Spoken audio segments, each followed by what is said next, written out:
Hello, and welcome to Nobody Evening's series of the First War, where we discuss everything entailing the First War, as well as a chronological list of battles and events that occurred during the conflict. So, I'm just going to go ahead and start the series off with the major events that took place prior to the war and during the conflict. So, let's begin. Medivh had finally reached the age of ascension and was expected to be given the title of apprentice conjurer to the court in the kingdom of Azeroth. Celebration was to be had, and a banquet would be held in his honor. Unfortunately for the young would-be guardian, this night would mark the beginning of not only his own downfall, but that of the kingdom's as well. During the evening, Medivh was troubled by night terrors, dreaming of and seeing shadowy figures giving chase through a deep, dark chasm. Wakening in a cold sweat, and terrified and scared from what he had witnessed, Medivh made his way to the bedchamber of his father, hoping to find some comfort or relief. The conjurer immediately sensed something wrong with his son and rushed to assist him. As the conjurer reached out to touch the boy's fevered brow, a burning fire ignited in Medivh's eyes. This backlash of power reached as far as the Northshire Abbey, and within the hour, over 100 clerics had arrived to the castle, having felt the terrible and dark power within the boy. Only by combining their abilities with the powers of the conjurer were 100 clerics enough to contain Medivh and his uncontrollable power. Medivh, having lost all control of his magic, screamed in unholy pain as the energies were channeled through his body from the clerics and his father. Unknown to all, Sargeras, the Dark Titan and Lord of the Burning Legion, had finally awakened within Medivh and was attempting to take control over the boy's body. However, he was halted by the clerics and by Medivh's father, who somehow used their energies to stabilize Medivh, unknowingly binding Sargeras deep within him. Hours passed by as if they were years, and the clerics grew concerned for the well-being of the child and the castle. Then, as simply as one snuffs a candle, a massive backlash of power erupted between all present in a flash of blinding colors and light, and both father and son crumbled into a heap. The conjurer lay dead, drained of all life, and Medivh fell into a deep sleep, his heart barely beating and only the faintest of breath escaping his lips.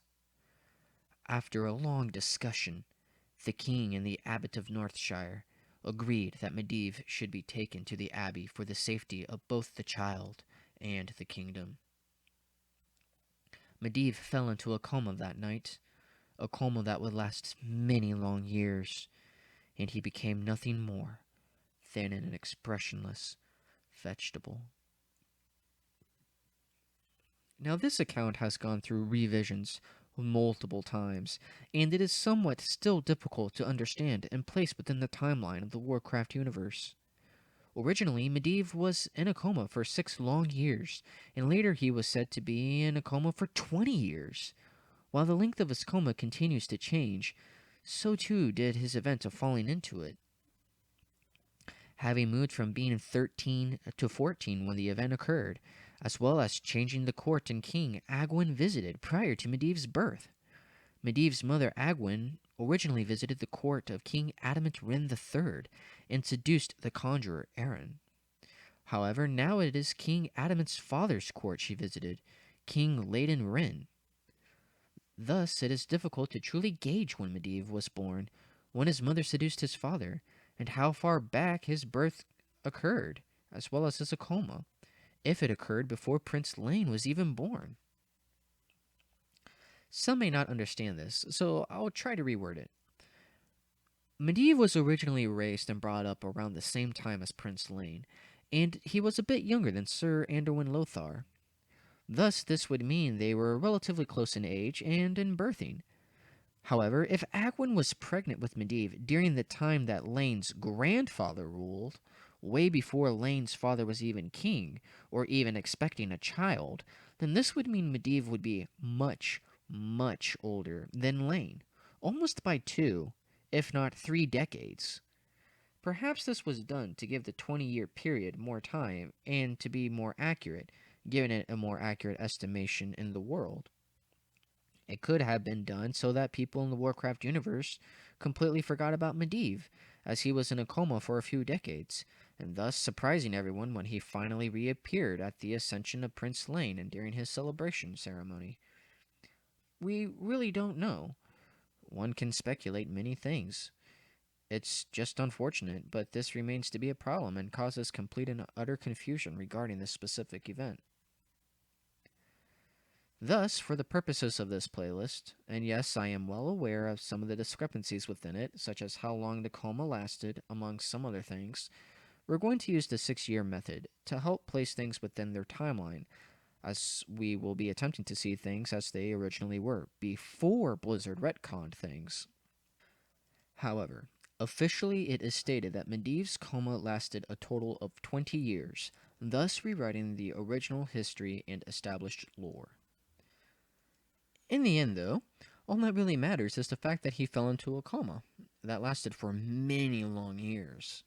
And during this time period, Sargeras would send messages to Gul'dan on Draenor through Medivh's mind telepathically, and he used Medivh's body as his own personal vessel, preparing the orcs to mobilize to invade the New World.